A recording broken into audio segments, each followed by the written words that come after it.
My name is Mara Elise Klein. I'm 32 years old. I keep reminding myself of that number because it still stings how quickly a grown woman can be shoved back into childhood the moment she sits at her mother's dinner table.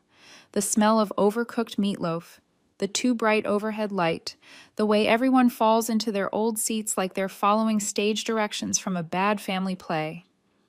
I should have known something was coming. Whenever my sister Jenna smirks more than she speaks, and my brother Alex eats like the room is empty, peace is never on the menu. The moment it happened, time didn't slow down. It sharpened. Caleb, my 10-year-old nephew, Jenna's son, leaned across the table toward me, eyes flat and fearless, the way only a child raised to believe he can't be wrong can be. I thought he was reaching for the salt. Instead, he hawked a thick wad of spit straight into my mashed potatoes, a sheer, glossy line of disgust right across my plate. Then he smiled and said, loud enough to echo, "Dad says you deserve it." Everyone laughed. Not uncomfortably, not nervously, comfortably, casually, like this was sitcom humor and I should be flattered to be included in the joke. For a second, I didn't feel like I was in my body anymore. Heat crawled up my neck, and my chair screeched against the floor as I stood up so fast Jenna finally looked up from her phone. Her eyes flicked over the table, then to my face, and she smirked. Not embarrassed, not shocked, just amused. Alex kept chewing, his jaw moving slow and steady like a cow in a field. "Classic Caleb," he muttered. My mom didn't even blink. She sliced her meatloaf with surgical precision, lips curling just slightly, as if she was proud of him. No one corrected him. No one stopped him. No one asked if I was okay. And that was when the real anger started. Not at Caleb. At them. The people who shaped him into a tiny reflection of their worst traits wrapped in a child's face. My palms trembled.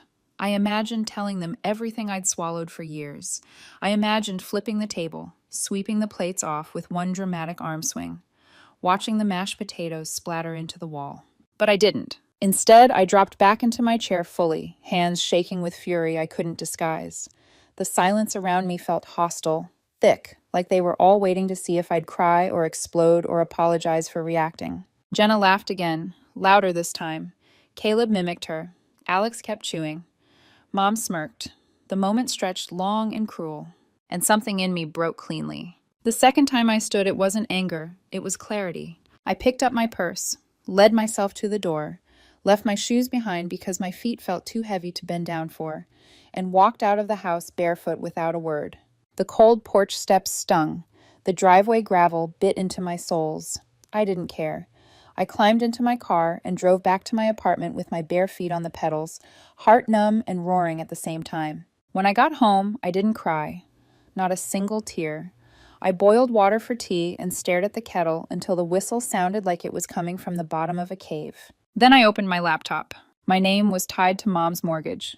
Had been for a year and a half. Every short month, every unexpected bill, every family emergency had been quietly deducted from my account. I'd been paying Jenna's dentist from 2 years ago. Still covering the Netflix account only Caleb used.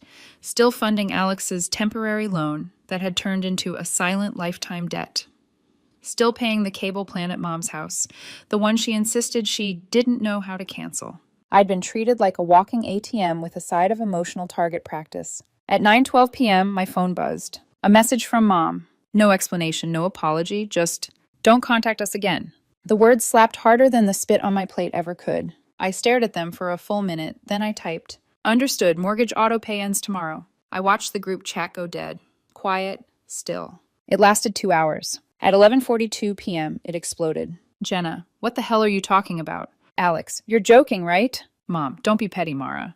Mom again, "You're being dramatic." Jenna, "You're seriously going to screw over your own mother?" Then Caleb sent a laughing emoji, then a crying one, then a thumbs down. Alex topped it with a thumbs up. I didn't reply, not to any of them. I turned off my phone, placed it face down, and went to bed with the calm of someone who had finally stopped begging to be treated with basic decency. At 7:03 a.m., a knock rattled my door. It was Danielle, my cousin, holding coffee in one hand and a bag of everything bagels in the other. She walked in without asking, not rude, just certain, and dropped the bagels on my counter. She looked at me the way only someone who's been watching you drown for years can look. Then she smiled and said, "Took you long enough." I didn't speak. I just poured 2 mugs of coffee and sat across from her, She opened her laptop. Okay, she said, time to clean house. She meant it literally and financially. While I tossed out the junk my family left in my apartment, Jenna's jacket from 6 months ago, Caleb's broken Nintendo controller. I was apparently supposed to fix. Danielle pulled up my bank accounts and autopays. She paused when she saw the list. Mara, she said softly, you've been paying their bills like a full-time accountant. No wonder they treated me like staff. No wonder they thought humiliation was a family tradition. We cut ties one by one. Mom's cable plan, Jenna's dentist, Disney Plus and Netflix, the utilities Jenna had slipped into my name, the car loan I stupidly co-signed for 6 months 3 years ago. Danielle handled the logistics. I handled the emotional part, silently grieving what should have been normal family love. By afternoon, I felt a strange sensation spreading through my chest. Space. Room to breathe. Something like air after years of living underground. The group chat stayed dead. No one called. No passive-aggressive guilt texts. Just silence. Cold, unfamiliar silence. I liked it. I bought a new mattress, got my hair cut, signed up for a Thursday pottery class with Danielle. For the first time in years, I did things just because I wanted to. I thought maybe, just maybe, they were going to let this be the end. But that's the thing about people who feed on you. They always come back when they're hungry. The quiet lasted exactly 2.5 weeks. Long enough for me to taste peace. Short enough for it to feel stolen when my phone finally buzzed again. I was curled up on my new mattress, still smelling faintly of factory plastic, scrolling through pottery class ideas when Jenna's name flashed across my screen. No greeting, no context, just, you're a terrible human being. Caleb cried when he found out he couldn't go on his field trip. Hope that makes you feel good. I stared at the message, not angry, not hurt, just tired. Then came a 48-second voice memo. I pressed play. Jenna's voice was sharp, panicked, cracking in the middle, yelling something about loyalty, family, how I was ruining everything, how Caleb was just a kid. At one point she said something about, you always think you're the victim. Then her voice cut off mid-rant like she ran out of breath or out of someone to blame. I didn't replay it. I didn't answer. Danielle told me to block her. I didn't. Not yet. A part of me, maybe the part that still believed in closure, wanted to know how far they'd go now that the money was gone. Turns out, pretty damn far.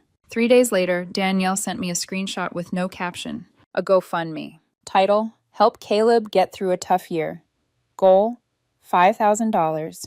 Photo, Caleb smiling with a backpack, gap-toothed and innocent.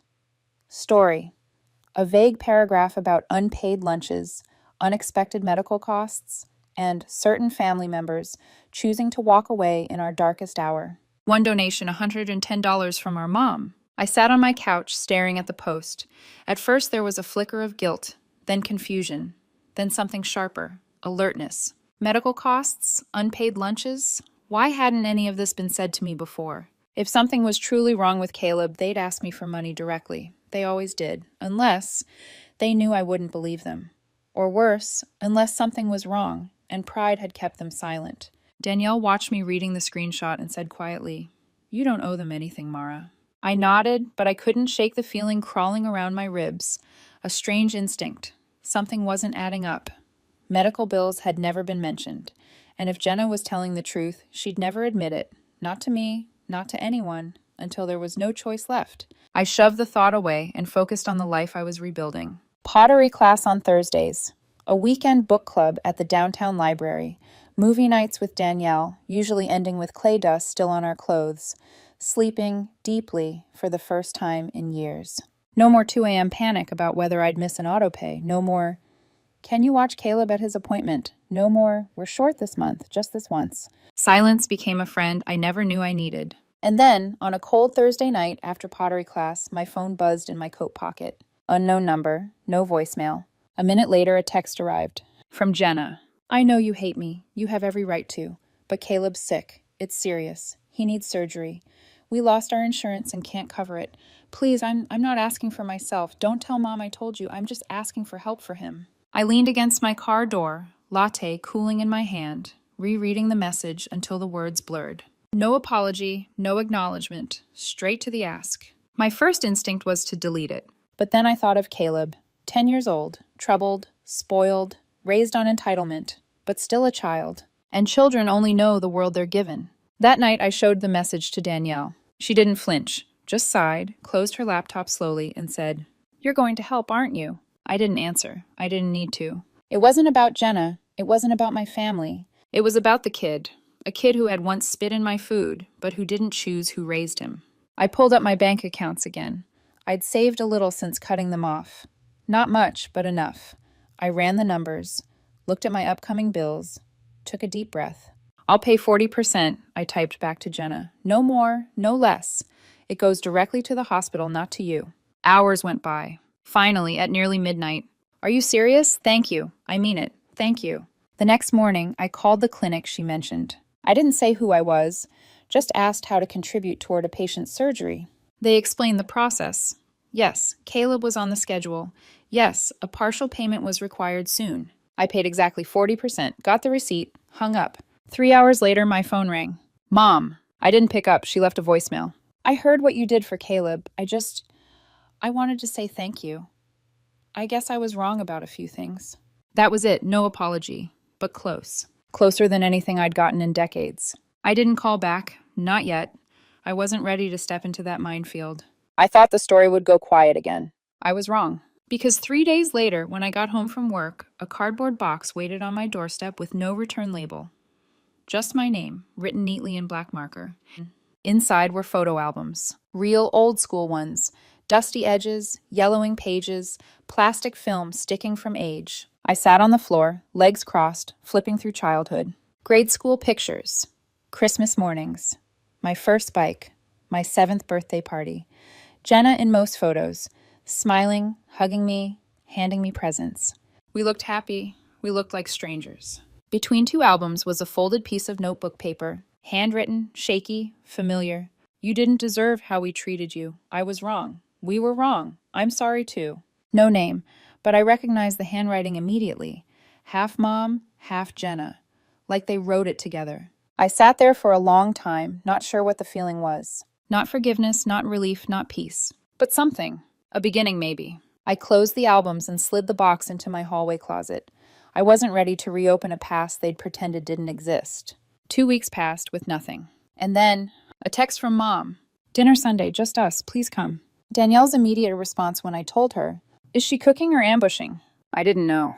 But I went anyway. Not because I trusted her, but because I needed to see whether anything had actually changed. Sunday felt wrong the moment I woke up, as if the air itself was waiting for something. I didn't tell Danielle I'd decided to go until I was already parked outside my mother's house. If I told her sooner, she would have insisted on sitting across the street in her car like a stakeout. Honestly, part of me wanted her to. The porch light was on, even though the sun hadn't set. Through the window, I didn't hear a TV blaring or voices overlapping in that familiar chaotic way. Just silence. A strange, heavy kind of silence. The kind that felt like a test. I knocked. The door opened almost immediately. Mom stood there with her hair pinned back, apron on, eyes swollen like she'd been crying. A broken wine glass glittered in pieces by the sink behind her. She had a towel wrapped around her hand, blood blooming through the cotton.